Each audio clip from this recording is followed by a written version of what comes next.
ഇന്ന് 2025 ഒക്ടോബർ 25. ഞങ്ങളുടെ ജീവിതത്തിലെ പുതിയ തുടക്കത്തിൻ്റെ ഒരു വലിയ കാൽവെപ്പാണിന്ന്. അതിരാവിലെ തന്നെ എഴുന്നേറ്റു. 8 മണിയാകുമ്പോഴേക്കും കുറച്ച് കാര്യങ്ങൾ ചെയ്തു തീർക്കാനുണ്ട്. താൻ പാതി ദൈവം പാതി എന്നാണല്ലോ. എല്ലാ കാര്യങ്ങളും ശുഭമാകണേ എന്ന് മഹാദേവനോട് ഉള്ളൊരുക്കി പ്രാർത്ഥിച്ച ദിവസം തുടങ്ങി. ഇന്ന് ജിമ്മിൽ പോകാനുണ്ട്. പോകുന്നതിന് മുൻപ് ബ്രേക്ക്ഫാസ്റ്റും എനിക്ക് വർക്കൗട്ടിന് മുമ്പ് കഴിക്കാനുള്ള ഫുഡും പ്രിപ്പയർ ചെയ്യണം. ഇന്ന് ഒന്നിനു വേണ്ടിയും കൂടുതൽ സമയം കളയാൻ പറ്റില്ല. ബ്രഷ് ചെയ്ത് പെട്ടെന്ന് തന്നെ ഞാനൊരു ബുൾസൈ ജിം ടവലും വാട്ടറും എല്ലാം എടുത്ത് ബാഗിൽ സെറ്റാക്കി എത്രയും പെട്ടെന്ന് ജിമ്മിലേക്ക് എത്തണം. 5:15 ഞാൻ വണ്ടിയെടുത്ത് ജിമ്മിലേക്കെത്തി. ഈ പടവുകൾ കയറി ഇനി ഈ ജിമ്മിലേക്ക് ഞാൻ കുറച്ച് നാളത്തേക്കില്ല. ഇത് എൻ്റെ ലാസ്റ്റ് ഡേ ഓഫ് ജിമ്മാണെന്ന് സാരം. ശാരീരിക പ്രശ്നങ്ങൾ തന്നെയാണ് കാരണം. എന്നാലും എല്ലാം നല്ലതിനാണെന്ന് വിശ്വസിച്ച് നമുക്ക് മുന്നോട്ട് പോവാം.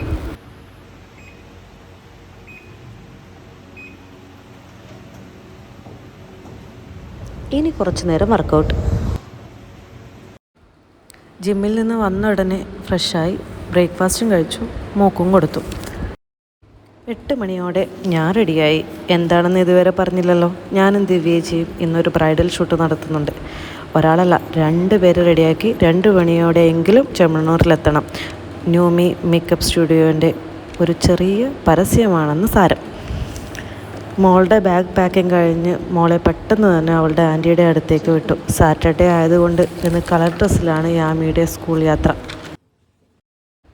ഞാൻ റൂമിലേക്ക് എത്തുമ്പോഴേക്കും ദിവ്യേച്ചി പണികളെല്ലാം തുടങ്ങിയിട്ടുണ്ടായിരുന്നു. ഓരോന്നായി തുടങ്ങി തീർത്താൽ മാത്രമേ 2 മണിയോടെ നമുക്ക് എത്താൻ പറ്റുള്ളൂ എന്നറിയാം.